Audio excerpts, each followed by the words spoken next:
Call the police. Tell the sheriff I shot him. Who? Tell him he's still on the loose. Is this some kind of joke? I've been trick-or-treated to death tonight. You don't know what death is. You don't know what death is.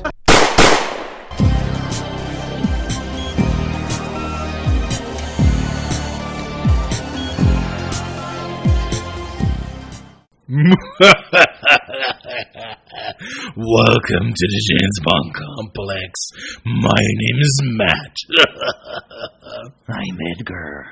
And we're doing our Halloween special. Okay. I can't do the entire show like this. Took a little bit of fisherman's friend there.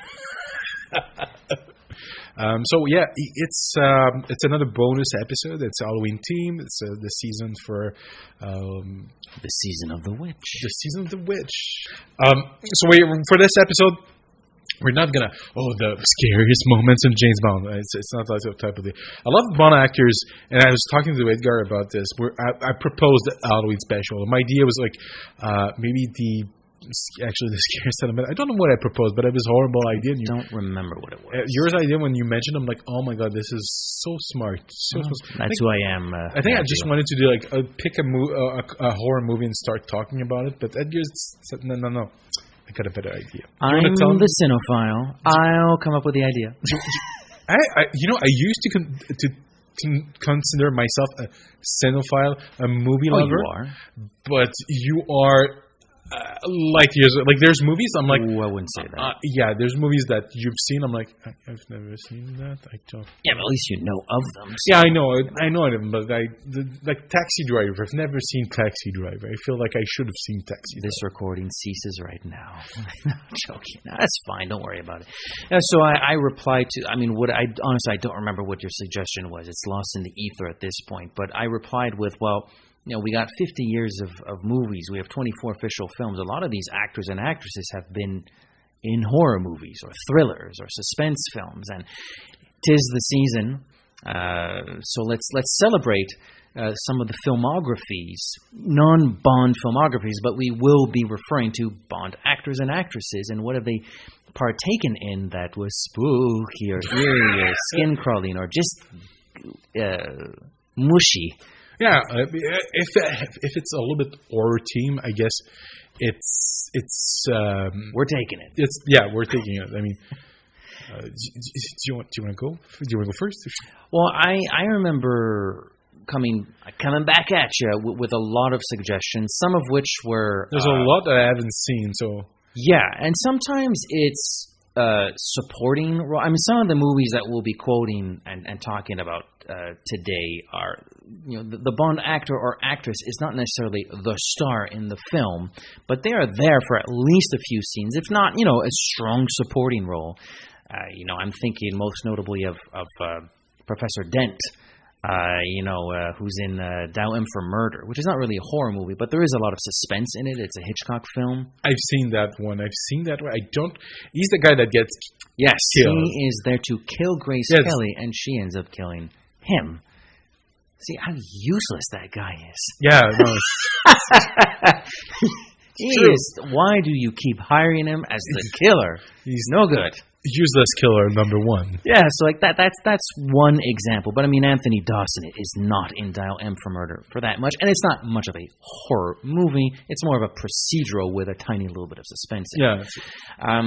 So some of the bigger names we thought about and was like, for example, Donald Pleasance. That is the biggest one I can think of because he's actually in a movie titled Halloween. I met him 15 years ago. I was told there was nothing left. No reason, no conscience, no understanding, and even the most rudimentary sense of life or death, of good or evil, right or wrong. I met this 6-year-old child with this blank, pale, emotionless face and the blackest eyes, the devil's eyes.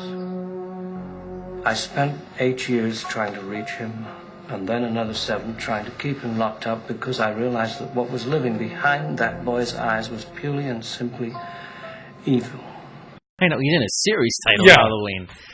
And which is funny because we'll talk about You Only Live Twice, the film, soon enough. But in previous episodes, we've suggested what we think of Donald Pleasance in You Only Live Twice. And it's ironic that his Blofeld is, I'm Blofeld.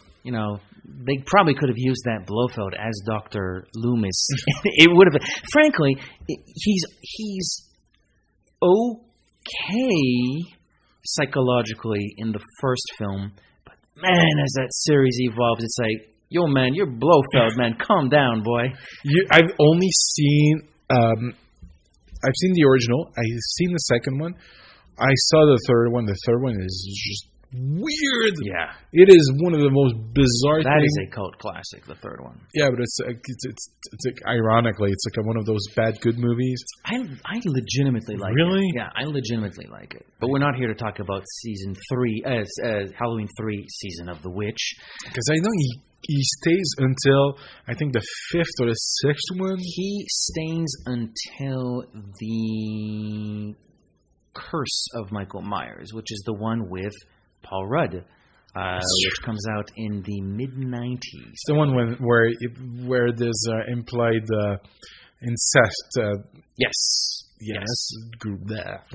They actually there are 2 cuts to that film, not terribly different. But in one of those cuts, like Dr. Loomis's fate is like very different. It's almost like he gets cursed with the curse of Michael Myers at the end. Yeah, it's weird. I don't know.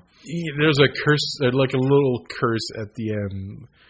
Oh, man, the story of Michael Myers, which was so simple in the original John Carpenter film, is extraordinarily convoluted by the curse. By the time they get to the curse of Michael Myers. In fact, it's so convoluted that come H2O, it's like a soft reboot. It's like just the first 2 movies have happened. And by the way, they're doing that again in a few weeks. We're recording this literally before the 2 Halloween sequel comes out. Which is a sequel to the first 2. It's H4O.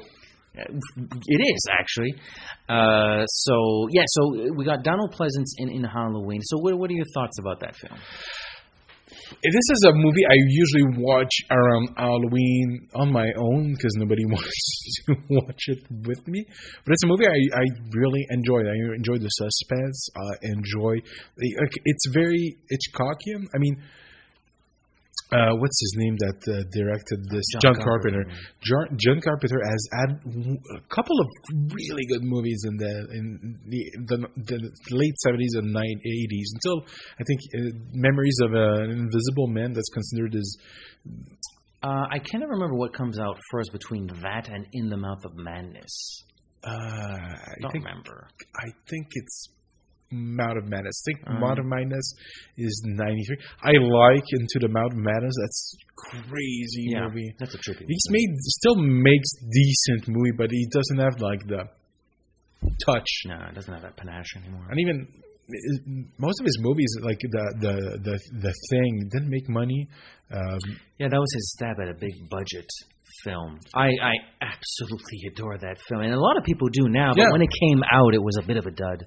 Yeah, it came out the same summer as E.T. and E.T. Everyone was watching E.T. and this movie. It's a dark, depressing. I have to movie. imagine E.T. Although it does have a couple dark moments itself, just as an overall package, it's easier to sell than The Thing. It's Spielberg in his prime. Yeah. So and there's also the one, the Big Trouble in Little China, which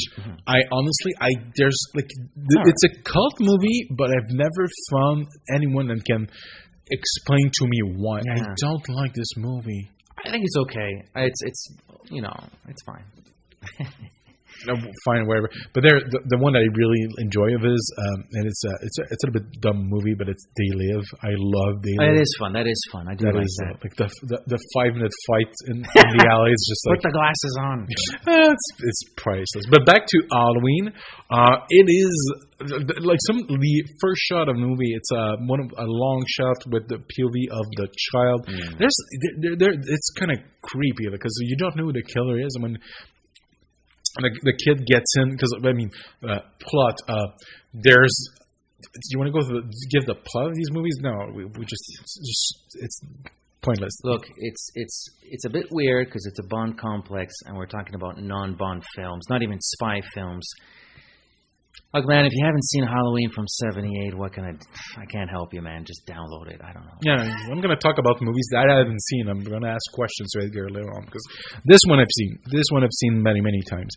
And, just the opening shot, it's well done. It's fascinating to look. And eventually it's revealed that the killer who just killed the young lady is 6-year-old, I think. Something like that. The young Michael Myers, he kills his sister, which is, again, the fact that he's going to sneak into his sister's bedroom as she's undressing, it's just very, it's very creepy. It's very eerie. It's very slimy. It's messed up. It's a hell of an opening, that's for sure. And that great POV shot, I'm not going to claim that this is the first movie to do that, but certainly that became very popular afterwards. Yeah, I know that a lot of the Friday the 13th films employ that tactic with Jason. Especially the first one. Yeah. No, it's a great opening. Then we moved in the future years later, and Michael Myers escapes and the script was initially called The Babysitter's Murders or something like that, and by putting, I don't know what came first, the title or like we have to put this at night and it has to be scary. It has to be because the initial script, the murders happened in different days. I guess it would have been more like a Nightmare on Elm Street where the kids are in school and Stacy was murdered last night. Oh my God! By putting him in just one night, maybe that's it has to be scary. Let's make it Halloween. Or if we bought the name Halloween as a movie title.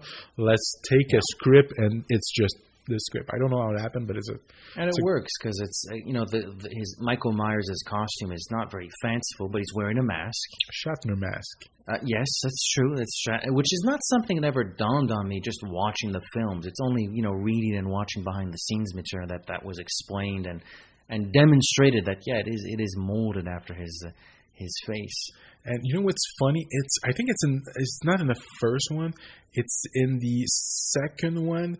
Dana Carvey is actually an extra in that movie, and I think he's like a news reporter or something like that in the second one. But blink and you miss him. I saw him. He's a teenager. He's looking. I think there's a telecast, and he's in the background like, I am a teenager. I'm cool. I'm like, yeah. And if later on, ironically, you would work with another Michael Myers. Yes.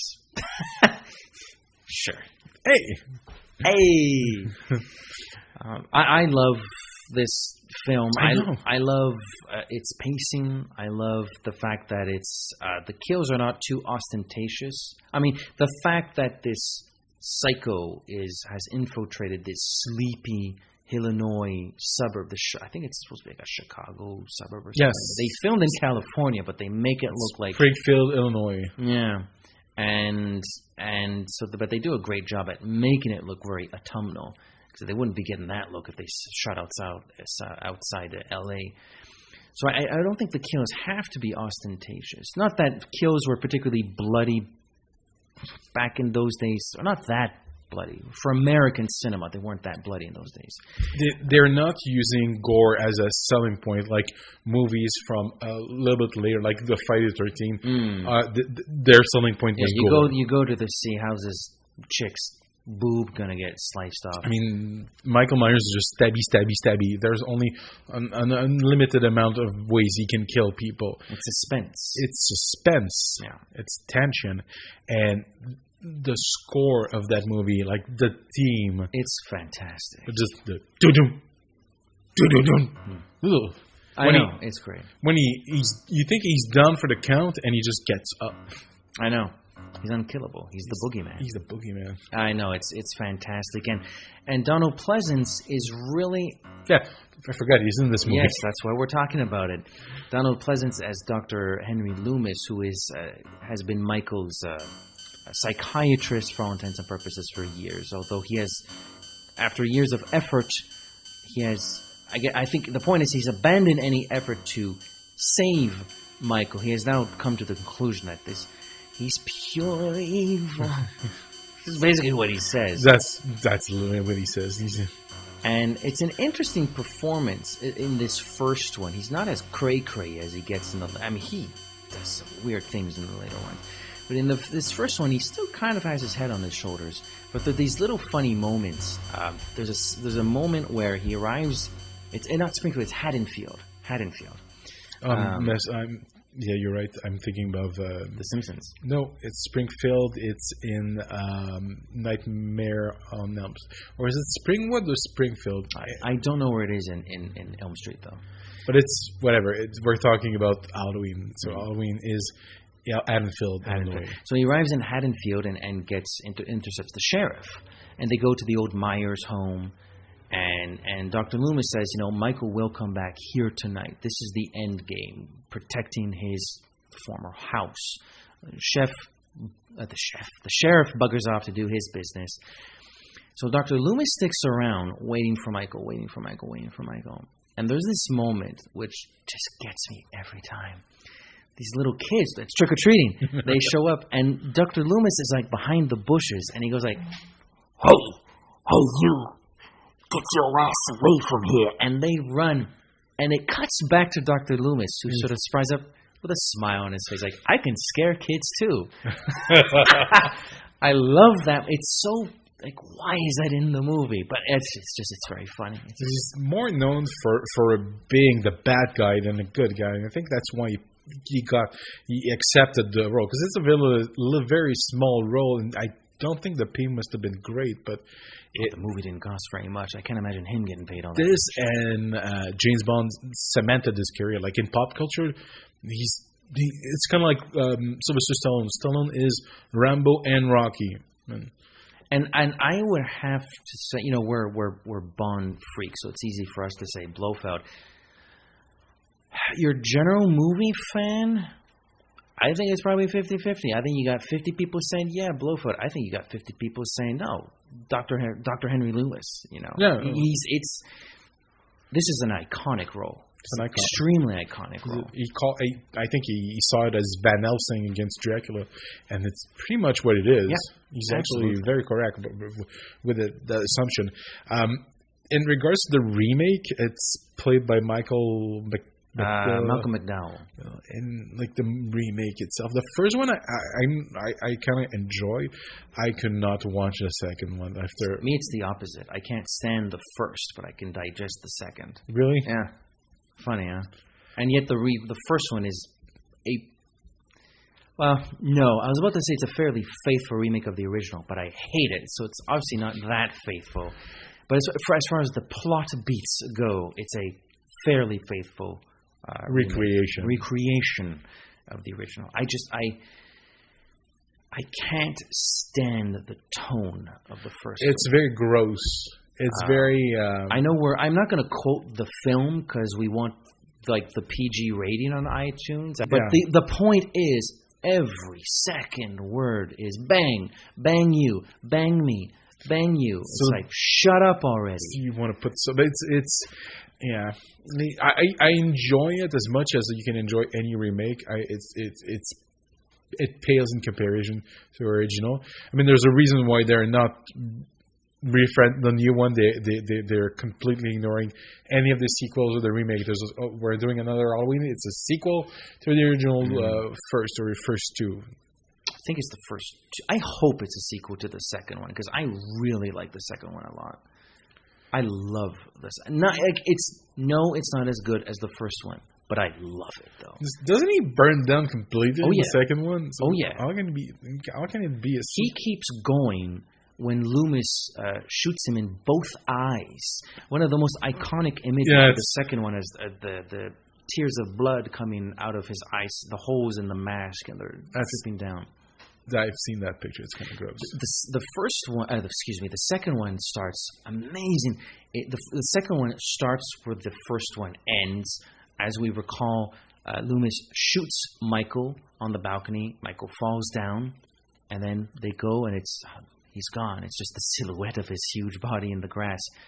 The second one starts. Dr. Loomis goes down, and a neighbor comes around. And like, what's all this shouting about? You scared me to death. And Dr. Loomis just turns around. you don't know anything about death. And it just cuts, and yes, now we got cray-cray Dr. Loomis going on. That's where the cray-cray Dr. Loomis starts. Was that the boogeyman? I believe that what's his name? I believe that was. Something like that. I haven't, although I've seen Halloween a fair number of times, I have not seen it as much as some of the Bond movies, so I can't quote it as expertly as the Bonds, though. It's still a must-see, I guess, for absolutely horror fans and even Bond fans. If you're interested in any of these actors' legacy, or it's a definite, it's a good movie too. So if you haven't seen it, if you don't mind, wetting your boxers or your panties, because it's scary. It's scary. I don't know if is it that scary today? I mean, have you seen what they do in some of the more modern horror movies when you can see we're gonna take that person apart and we're gonna see their brain and we're gonna put that's not scary. That's gross. But it's gross. Gross and scary are not the same thing. Yeah, it depends on how it's filmed. It can be sometimes the most simplest thing can be the scariest one. Just having your nails, seeing somebody having his nails pulled out. To me, that's horrifying. It's horrifying. It's revolting. I don't automatically associate revolting with horror, though. Depends. I mean, horror has many definitions. I mean, to me, horror is something that's gonna impact me and I'm going to carry around. But for some people, it has to be ghosts and goblins. Those are, or you need a monster. And some people just need to have blood.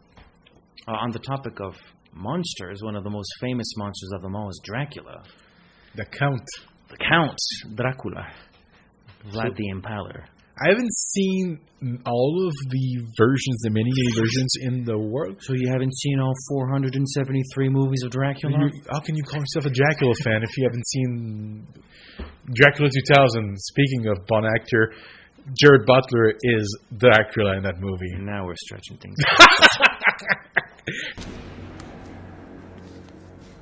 I have walked the earth for centuries in search of a soul not bitten, but born.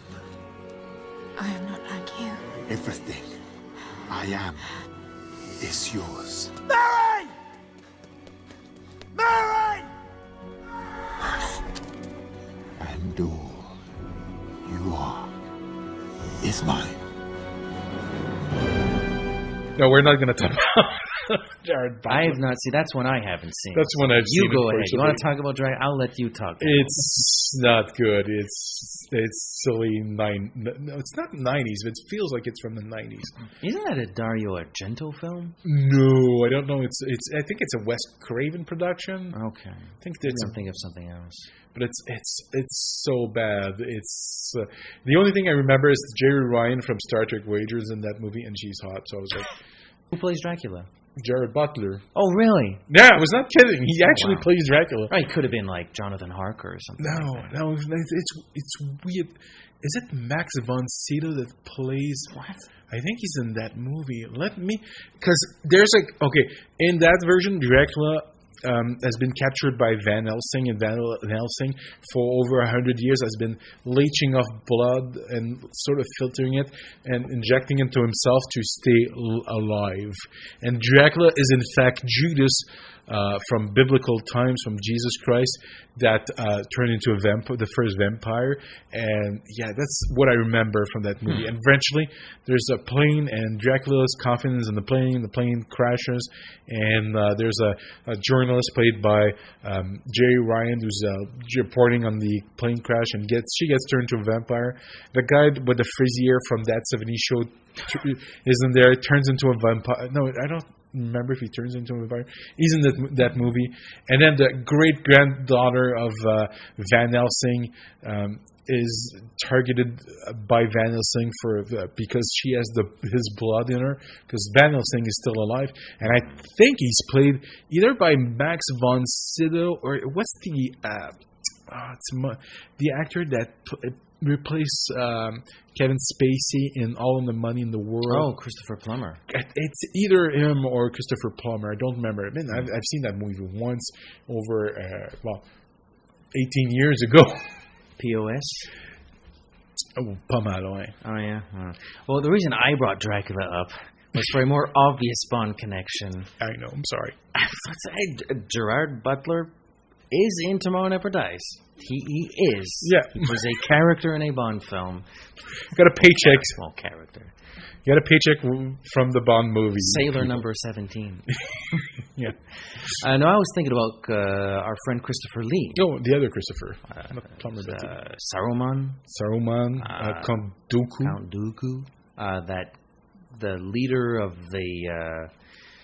the sect in Wicker Man, which is frankly another horror movie we could I've only seen clips of the Nicolas Cage remake. What is it? What is that? What is it? Oh, no, not the beast! Not the beast! Ah! Open my eyes! And those are hilarious. Yeah. I would suggest, we'll get to Dracula in a moment. I would actually urge you, again, I'll talk about another movie that I thought was horror and didn't end up really being horror. It's tough. It's tough describing The Wicker Man as horror, but there's a lot that's extremely unnerving about it. You feel like something's wrong. This detective who is called to this island to investigate the mysterious disappearance of a young girl, the people in this village on this island just don't behave right. There's something happening. And that permeates every frame of this movie. So it's very unnerving, even though it's not scary per se. But it's very tempting, and I think it often is labeled under horror just because it's so strange and unnerving. And there's a second Bond connection in The Wicker Man. Britt Eklund is in that film. Oh, Reunion. And she, although there might be some shooting around it, I can't remember. But there's definitely a sequence where she undresses and sings like a folk song at night to like seduce the detective.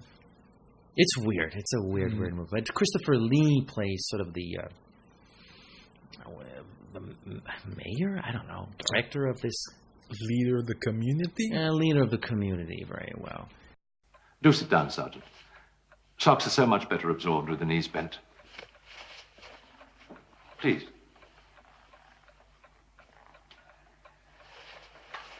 Now, those children out there, they're jumping through the flames in the hope that the god of fire will make them fruitful. Really, you can hardly blame them. After all, what girl would not prefer the child of a god to that of some acne-scarred artisan? And you encourage them in this? Actively. It's most important that each new generation born on Summer Isle be made aware that here the old gods aren't dead. And what of the true god, to whose glory churches and monasteries have been built on these islands for generations past? Now, sir, what of him? Well, he's dead. He can't complain. He had his chance, and in modern parlance, blew it.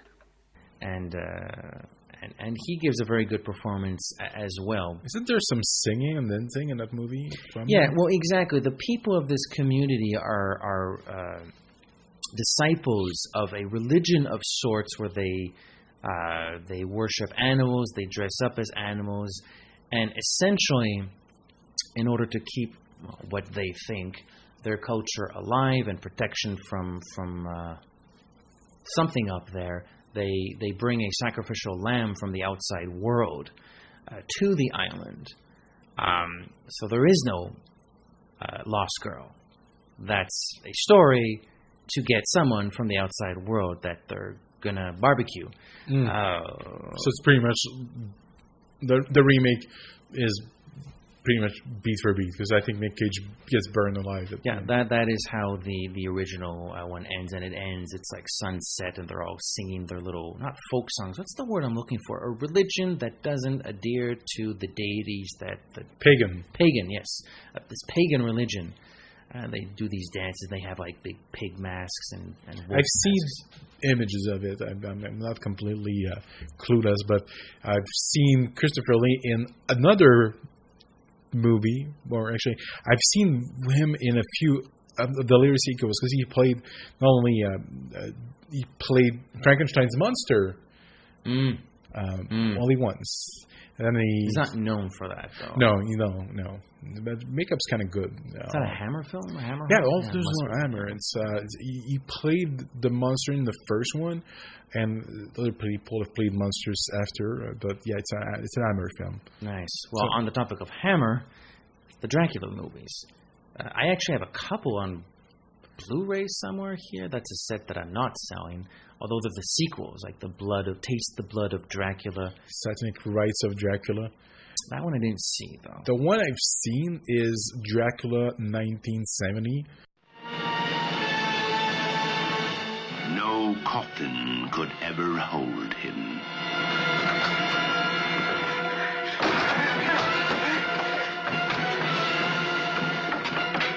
No door could ever bar his way. He is back from the dead. Count Dracula is alive.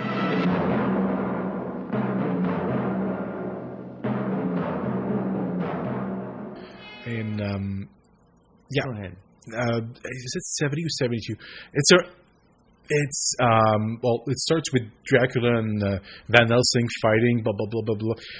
Finally, Van Helsing is able to kill him. He turns to dust, and then you have one of his little minions, Dracula's minions, comes, gets the blood, puts the ashes in a vial, and then cut to 1972, and they bring him back. I jumped, it's my memory is fuzzy. It's been a while since I've seen since then, but Carolyn Munro is in that movie, and there's a famous poster that I've seen, and he sort of has her in an embrace, and he's sort of sucking her, and then she has blood down her chest parts.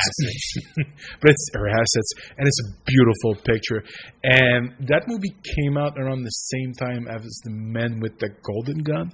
And one day, and if somebody wants to actually steal my idea, go ahead, because I'd rather not do the work that it would require, but take images of Dracula from that movie in the 1970s and other movies that Christopher Lee played Dracula around from the same era, because I think he played the part once more after that, and sort of do a Roger Moore James Bond versus Dracula. I would be interesting, awesome, interesting. There's not a lot I can say about he's very commanding voice. He's very, but is he the sexiest Dracula? No. Is he? But he's prime. Yeah, he's imposing. I actually saw it in a part, because the sequels I have on Blu-ray, they're from the mid to late 60s, so not too far, or not too long before that. But last night or the other night, I actually watched The Horror of Dracula, which is the first Dracula Hammer film. This is the story of Dracula, a creature who destroys all whom he touches. Dracula the terrifying, the feared, who sleeps in the tombs of the dead by day and arises at night to inflict his terror upon the innocent and the unsuspecting. You must help me. You must. You're my only hope. You must. Where Van Helsing is played by Grand Moff Tarkin, Peter Cushing. He's always played by Peter. Oh, really? Is yeah. That's the only one I've seen where Van Helsing is in it. Well, so. I don't know if he's in all of the movies, but it's always, because even in Dracula 1972, he plays Van Helsing at the beginning of the movie, and it cuts to the future, and he plays his great-great-great-grandson. Of course he would.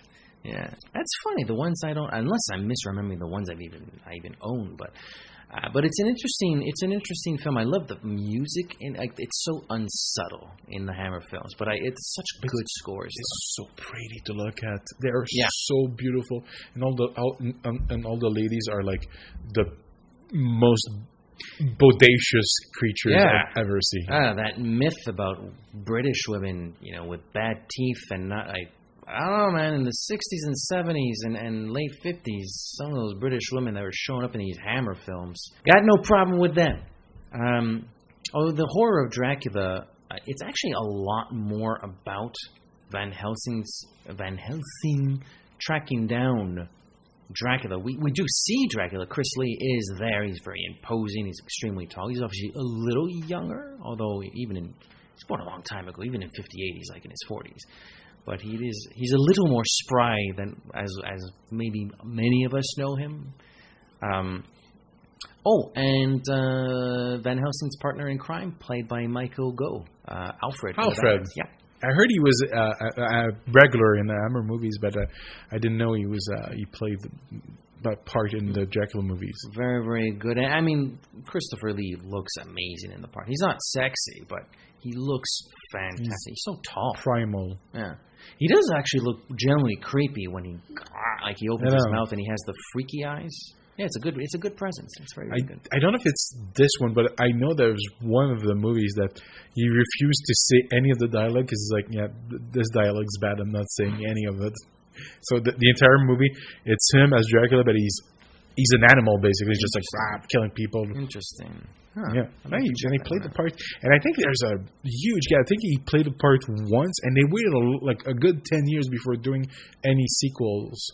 Interesting. I love the Hammer films I've seen, but I've only seen like 6 or 7 maybe. They made like 100 billion. So. And it's weird because the distribution deals are all over the place because at first they were only distributed by, I guess, England producers or distributors, and eventually they made a deal with Warner Brothers, so it's all over the Blu-ray place. set that has 4 movies, I think it's a Warner Brothers set. Oh, maybe I'm mistaken then. I sold a lot of my stuff, but I'm not selling that. No, That's keep it. Set, yeah. Keep it. I think there's a mummy in there, too. Oh, he played the mummy. Yeah, I think that might be him. Did he play the mummy also? Did he play... enough of this. Okay, Edgar's going up. Yeah. It's gonna... I'm out of here. So, actually, what I enjoyed him as a child from is another favorite of mine. He was... I don't remember the name of the character, but he was in Gremlins Part 2, and I don't remember the name of his character. He plays the lead mad scientist, but he's quite fun in that movie. He gets killed by gremlins, the electric gremlin. This just came for you. Oh, splendid. This must be my malaria. Just rabies. I've got rabies. And I'm supposed to get the flu this week. I think we have the flu up backward. Could I have that, Peggy? Oh, yes, sure. Thank you. Oh, is that how he dies? Yeah. Who does he play in that movie? There's a lead scientist, and he's super... They play to his... They cast him because of his horror cachet, and he's the creepy scientist, and he just wants to torture Gizmo, the Mogwai, and once the gremlins shows up, he wants to infect them with viruses to perform experiments on them, and one of them turns into electricity and kills him. I remember the spider gremlin. That one freaked me out. That's a creepy moment. So, did he play the Frankenstein monster or the mummy or both? He is not the monster. He is the mummy. He is the mummy. In The Mummy. I think he plays Frankenstein monster once. Maybe. No, that's not Christopher Lee. No, but that's one of the later ones. That's not the first one. That's that's from '69. I think that's the last one. Frankenstein Must Be Destroyed. That's a great title. Yeah, I know. And in those movies, Frankenstein is not the monster is not the monster. Frankenstein, the doctor, he's a rapist. He's a manipulator. He's just Peter Cushing is Frankenstein. Yeah, that he's the actual villain of those movies. So the 2 Draculas in this set are Taste the Blood of Dracula, which is from '69. Look at this scale. Look at this stare. Yes, just a sneer. Yeah, he hasn't been brushing his teeth a whole lot. No, I don't think those are real. And Dracula has risen from the grave. It's actually that's weird. They inversed them. 68. But I think Dracula has risen from... You have to forgive me. I haven't watched these in a little bit, but I think Dracula has risen from the grave is the one where, in the previous film, they vanquished Dracula again. And it's in the mountains or something like that. And in the start of this one, I don't know, some dude's just in the mountain. One of them falls, bleeds, blood drips on Dracula's grave. So, I'm back. Doesn't take much. It's kind of Okay. like Jason. Like, Yeah. Electricity. I regenerate another body. But pretty sure he played the monster. I'm pretty sure he's dressed in black and he's got one gashed eye and he's got sort of the Beatles haircut, like fluffy. Paraphrasing here, but I'll check it out. yeah. Who else can you think of? Well, one of the gaffes I committed was quoting Christopher Walken, saying, "Oh, we should watch The Dead Zone." I remember that being a horror movie. It's not really a horror movie. Stephen King. Stephen King. Yeah, but Stephen King did not write exclusively horror films. The Green Mile is not a horror movie or a horror book. You're correct. But I remembered it being scarier than it. It's a great movie. I loved revisit. I hadn't seen it in ages, so I had a good time watching it. Can you do a few lines? What's God done for me? He threw me in a truck. My legs, not worth much. You call it a gift. What is this? What are you doing? Pretty good stuff, huh? I organized a hockey team for Chris and some of his friends, huh, Chris? We have our first practice this afternoon. You are looking at the coach. Call it off. Take that stuff in the garage, okay? There's gonna be an accident. Call it off. Call it off? What for? Chris has been looking forward to this all week, huh? He's really coming out of his shell, John. Wait. I gotta talk to you. Have a little nourishment, and then we'll hit the ice. No, listen to me. Call it off. There's gonna be an accident. Call it off. Oh, ridiculous. We always get on that pond until March. What the hell is the matter with you? You wanna kill your own son? I'm scared, Dad. For Christ's sake, John. Don't be scared. Just go eat your cookies. Don't you know who I am? Of course I know who you are. You think I'd have you come into my son's life without checking you out? But I hired you for your abilities as a teacher, not as a fortune teller. Now, don't give me any argument. The ice is gonna break! I love you, Christopher Walken. I think we should do A View to a Kill every episode, so that you can do, or actually, we should remake A View to a Kill with you in as the Max Zorin. Oof, there are better Chris Walkens in the world than myself. The guy from The Walking Dead does a better Chris Walken than myself. He does a better many actors than myself. Yeah, yours is good. I've never seen that movie, but I've seen another movie from Stephen King with another brown actor, which I want to bring up as it is technically a Stephen King adaptation, but has no relation to the original material. I want to talk about Pierce Brosnan in The Lawnmower Man. And a doctor Virtual reality holds a key to the evolution of the human mind. with a vision of the future. I have a game in my house that you might like to play. Would you like that? Yeah. Okay. That was really bad.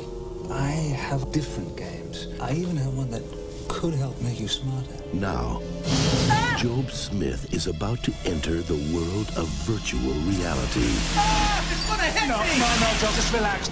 It's gonna be like being up there with the stars, Joe. They're going to another planet. I haven't seen that in a long, long time. I've seen it a few times. More of a weird movie than It's not a scary movie. It's a dumb freaking movie. So that's a low point in his career between the end of Remington Steele and him getting the part of James Bond. He was not so Doubtfire. A great movie, but man, you're Remington Steele and you were almost Bond. Why are you like the jerk husband in Mrs. Doubtfire? Oh, the worst part that he's done in his entire career. When I saw that, I'm like, wow. Remember the 1990 Robin Hood movie with Kevin Costner? Yeah. Well, they had behind-the-scenes featurettes that were aired around the time the movie's released. Guess who's hosting those? Pierce Brosnan. Yeah. Oh wow. That's embarrassing. That shouldn't be. I'm like, wow. And thank God for the good for him today. Not like in the movie, you're hosting the making of the movie. Yeah, you're not in the movie. You're just it's a job, like it's a job. So it's around that period. I think it's 93, 94, and it's like I mentioned, it's kind of like I'm gonna bring another one quickly up because we're gonna wrap this up very quickly. Halle Berry in Gothica. It's such a bad movie. I don't remember much of it. Are you okay?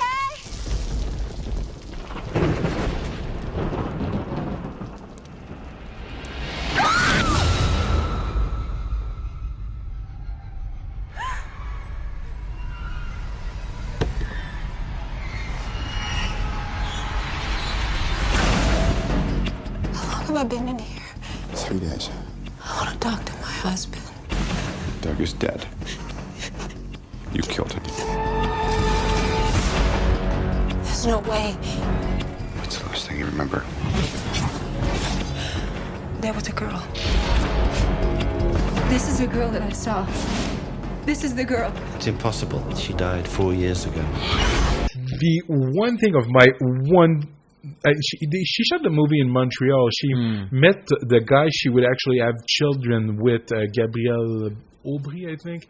Some former model. They used to have a house in La Chalet in Quebec when they were still together.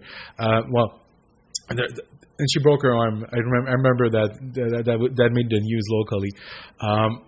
She plays a psychiatrist that loses it, and she's seeing visions of a ghost, and she's investigating a murder. Isn't RDJ in that?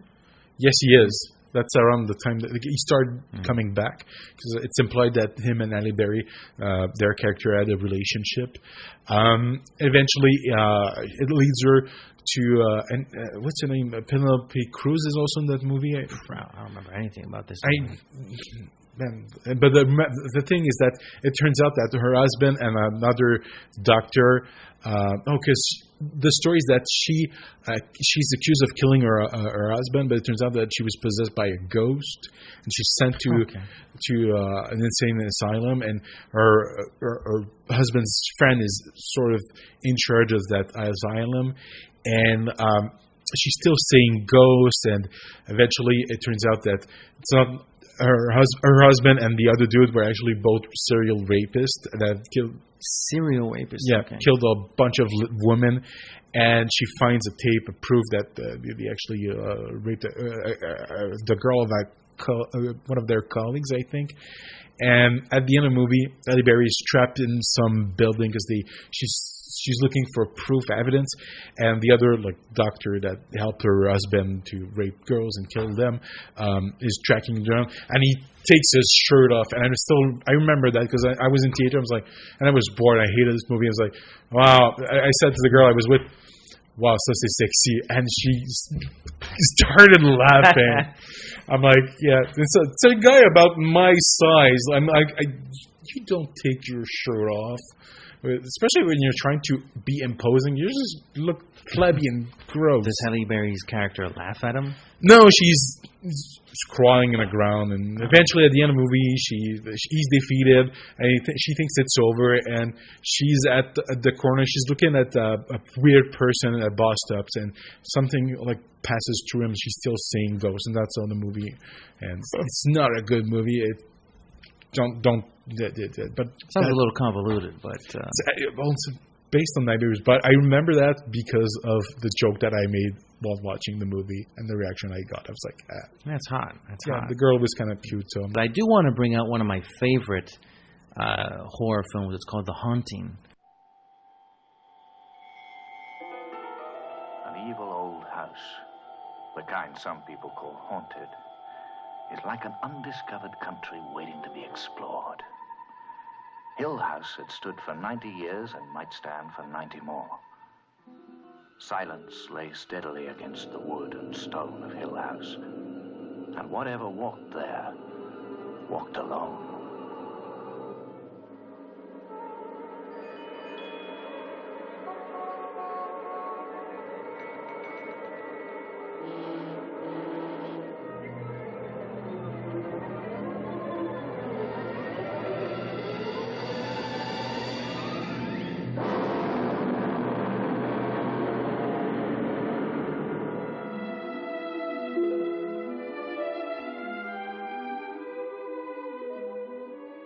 from the early 60s.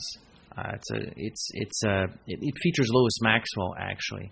The Haunting is about a doctor of, I don't know what sort of field exactly, and he wants to study a house which is known to be haunted. It's in the United States. And he gets 3 very, very different people. One of them is an extremely lonely woman who's kind of our protagonist. One of them is a young, fairly good-looking grad student, I believe. And another one is a more open, sort of playful woman who may or may not be a lesbian. It's never really sure. And Lois Maxwell is actually the doctor's wife. So she's there a little bit at the start. She shows up at the house. Something may or may not happen to her at the house. And it's absolutely stunning set design and black and white cinematography. There are few, horror movies certainly need a certain look, and I think when you're going for the haunted house vibe, and you may or may not show any ghosts, or you're going to have to back it up with some really particular cinematography and some really particular sound design and some really particular set design. And this movie delivers in spades. Even though if you do not know if this house is truly haunted or not, but the way it's shot and the way people get lost in these corridors, you're like, something must be happening here. This place is haunted. I heard good things about the movie. The movie, it doesn't make it clear, but you're like, this is too weird. It's too weird, which makes it all the more fun. Like, is this place? Show me a ghost. Where's the ghost?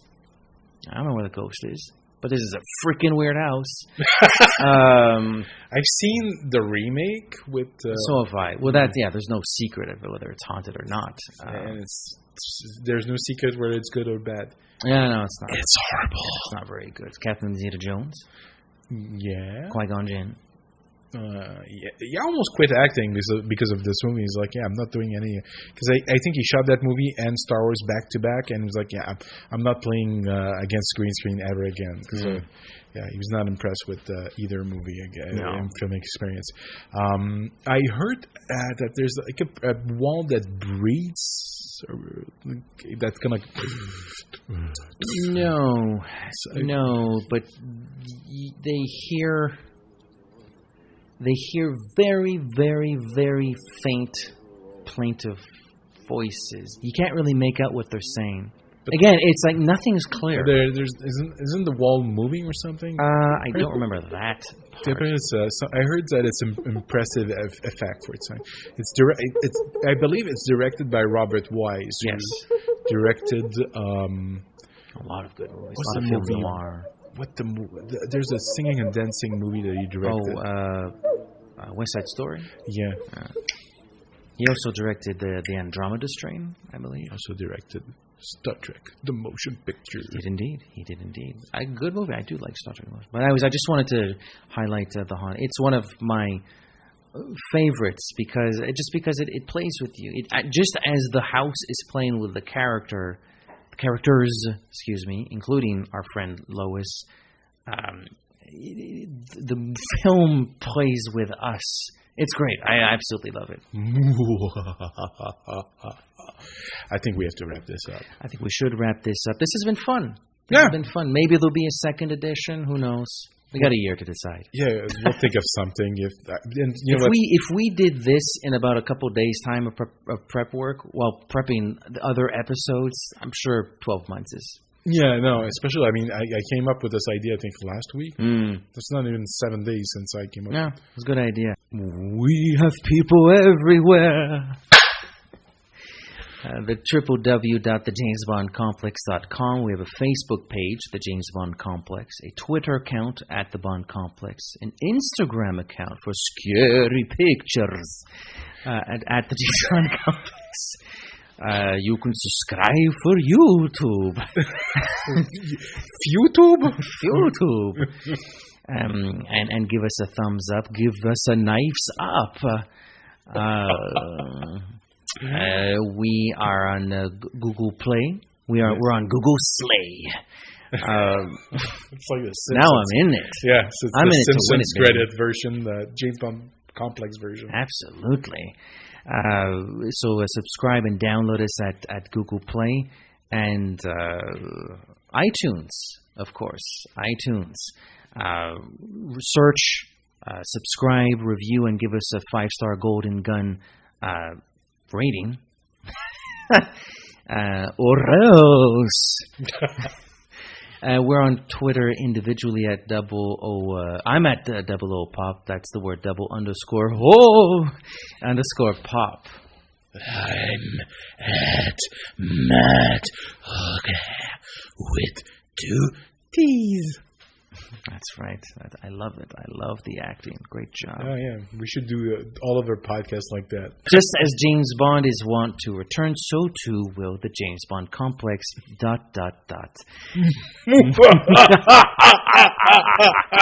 Bonne chance.